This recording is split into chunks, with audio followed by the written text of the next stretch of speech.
I've been collecting something strange lately. Not stories, but sentences. The kind people whisper to themselves when no one else is listening. I always ruin everything. Why am I like this? Of course I messed it up again. At first, they sound like ordinary thoughts. Small, harmless, easy to ignore. But the more I listened, the stranger it became.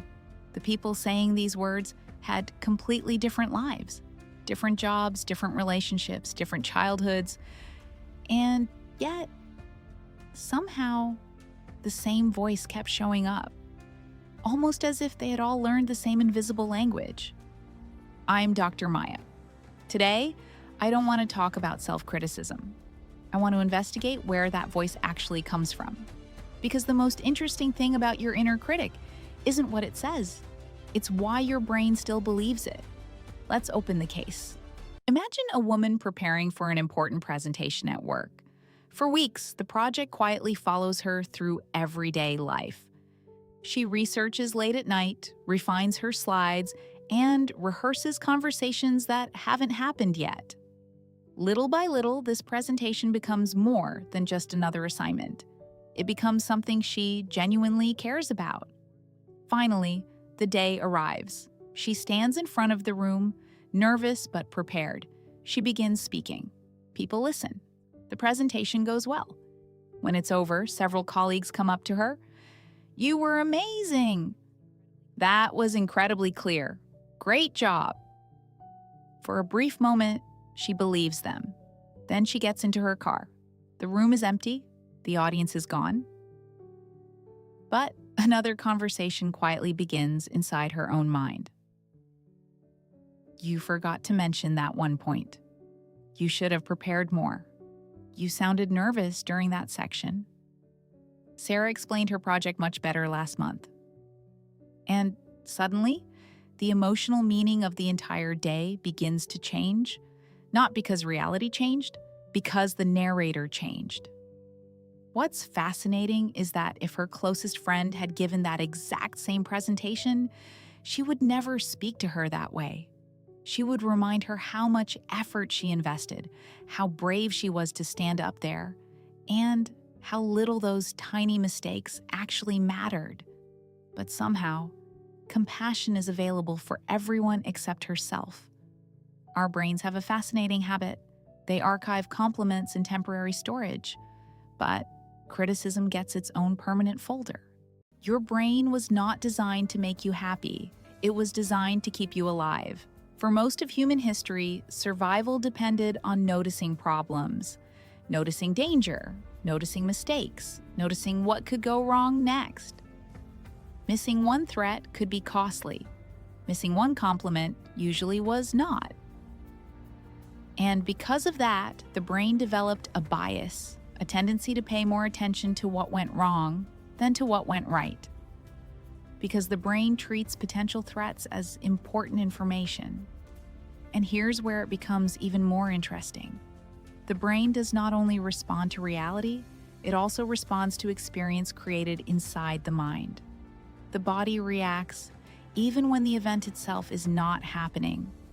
This is why one moment can live inside a person much longer than it lasted in real life.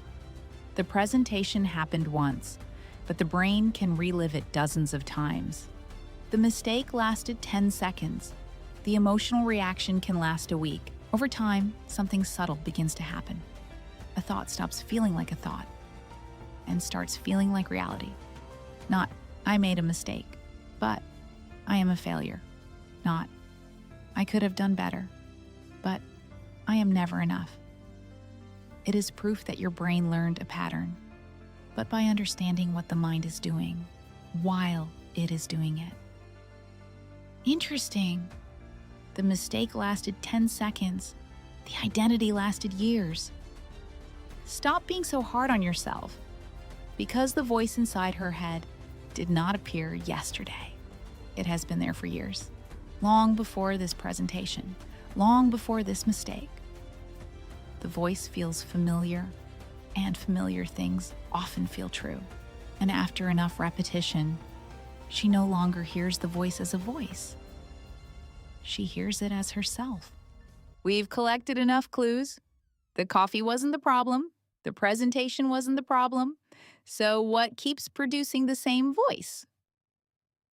That night, she's still thinking about the presentation. The room is quiet. The day is over. Nothing else can be changed. And yet, her mind keeps searching for proof that she wasn't good enough. Then, something unexpected happens. She asks herself a question. What would I say to someone I love if she were sitting where I am right now? She imagines her closest friend giving that same presentation. She remembers the weeks of preparation, the nervous excitement, the courage it took just to stand in front of that room. And she realizes something almost immediately. She would never speak to her friend the way she's speaking to herself. For the first time that day, the inner critic sounds less like the truth and more like a habit. She takes a slow breath. You worked hard. You cared. You showed up. You did a good job. The words feel unfamiliar. Not because they aren't true, because she's had far less practice believing them. Interesting. Every investigation eventually reaches the same question. If this voice isn't the truth, what happens when she stops treating it like one? The next day, something interesting happens. The thoughts don't disappear. The voice is still there. You should have done better. That wasn't enough. You could have done more. But this time, something is different. For the first time, she notices the thought before she automatically believes it. She simply notices it. And in that small moment, something new appears. A little space. A space between the thought and the person hearing the thought.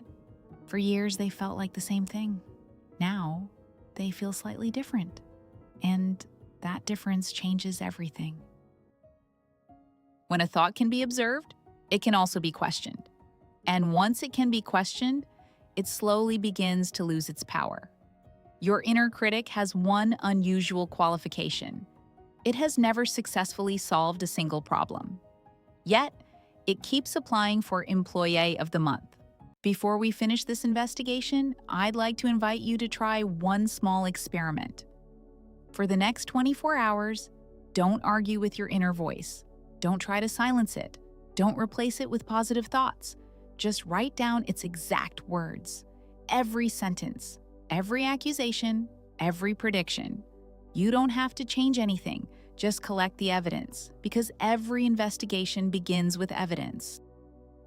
Before we close today's case, there's one truth I'd like you to remember. Your inner critic was never trying to tell you who you are. It was repeating a pattern your brain learned a long time ago. And once you recognize a pattern, you no longer have to confuse it with your identity.